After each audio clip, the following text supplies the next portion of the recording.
Welcome to Noya TV please.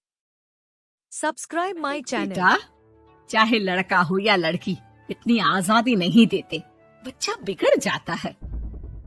आपको पता ही क्या है सासू माँ, चुप रहिए। हम दोनों कमाते ही क्यों हैं?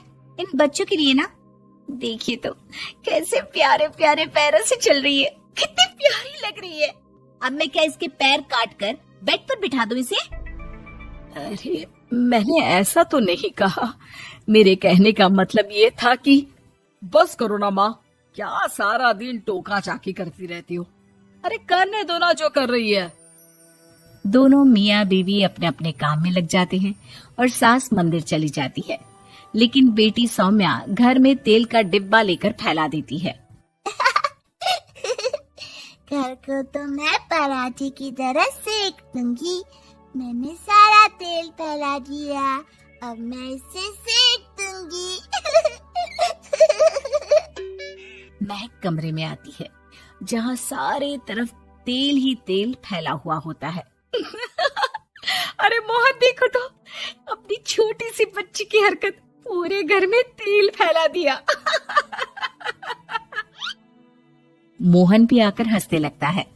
छोटी सी सौम्या को लगता ही नहीं कि उसने कोई गलत काम किया है। वो भी खुश हो जाती है। अब तो आए दिन वो कोई ना कोई नया नुकसान करती, कभी टूथपेस्ट गिरा देती तो कभी डिटर्जेंट। हालत ये थी कि घर का राशन किसी किसी महीने तो 2 बार भरना पड़ता। रोज ये कोई ना कोई नुकसान करके खड़ी होती है। अरे तो क्या हो गया माँ जी, बच्ची है, बच्चों वाले काम ही करेगी ना। आप बिना पता नहीं क्यों उसी के पीछे पड़ी होती हैं। धीरे धीरे सौम्या बड़ी होती है।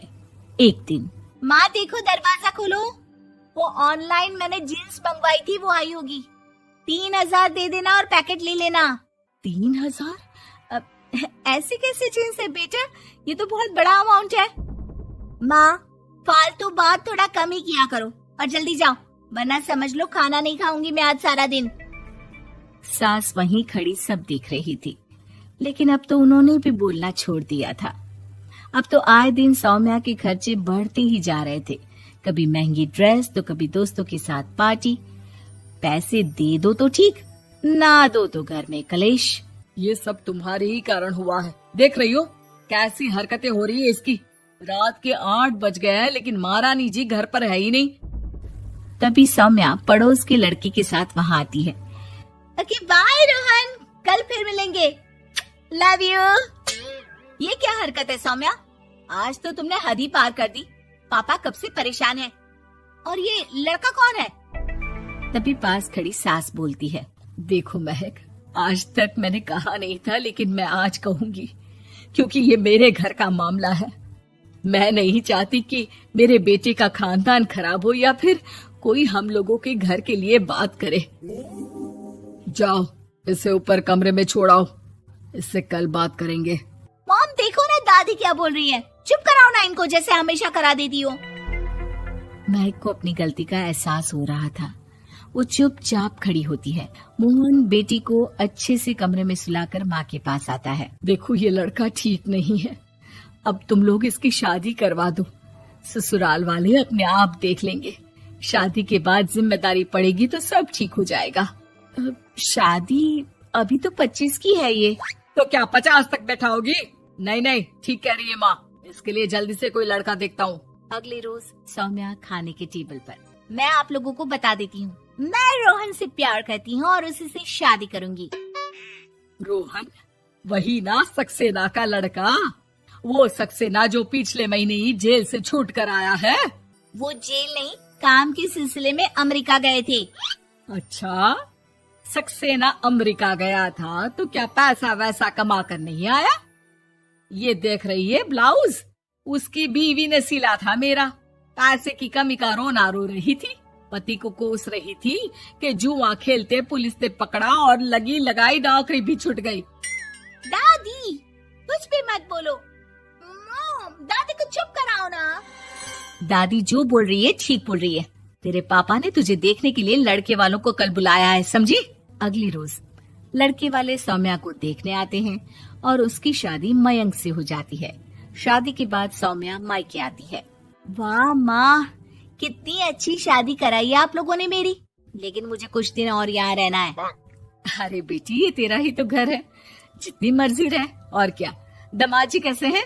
अरे वो मयंक नहीं आया, कल शादी, आज तू अकेले, सब ठीक तो है ना? महक एक बार फिर सास पर चढ़ बैठती है। अब बस करिए ना माँ जी, अब तो ज्यादा ही हो रहा है। माना आपकी कुछ बातें मैंने नहीं मानी, लेकिन अब ये मेरी बेटी मायके आई है, तो क्या उसका मतलब यही कि वो लड़कर आई है? हाँ पीना। सौम्या दादी की तरफ देखकर मुस्कुरा देती है, जैसे उन्हें चिढ़ा रही हो। दादी, मैं लड़का नहीं बल्कि ये बता कर आई हूँ कि मुझे कुछ दिनों के लिए यहीं रहना है, माँ के पास। मेरा मन धीरे धीरे ही तो ससुराल में लगेगा। अब अगर आप बोलती है तो चली जाती हूँ मैं। अरे नहीं नहीं बेटी, ये मतलब नहीं था तेरे दादी के बोलने का। सौम्या कमरे में चली जाती है और अगले ही पल जींस टॉप पहनकर बाहर आती है। माँ, मैं ना अपनी सहेली के घर जा रही हूँ, आने में देर हो जाएगी, खाना मैं वहीं खा लूंगी। सौम्या सहेली के घर चली जाती है। अरे सौम्या ससुराल से आई है, कहीं दिखाई नहीं दे रही। वो सहेली के घर गई है, काफी दिनों बाद बच्ची का मन कर गया होगा। महक रहने दे, अब इतना हल्के में ना ले। लड़की अब किसी और की अमानत है, घर में इतनी देर से आएगी तो लोग क्या कहेंगे। और होता भी ऐसा ही है। दरवाजे में पुलिस आती है, जिसके साथ सौम्या होती है। ये आपकी बेटी है? जी जी, लेकिन क्या हो गया? पापा, मैं और रीना घूम रहे थे तो रोहन वहाँ आ गया। उसने मेरे गहने खींचने की कोशिश की, जब मैंने नहीं दिया तो मुझे धक्का मारकर मेरे गहने ले लिए।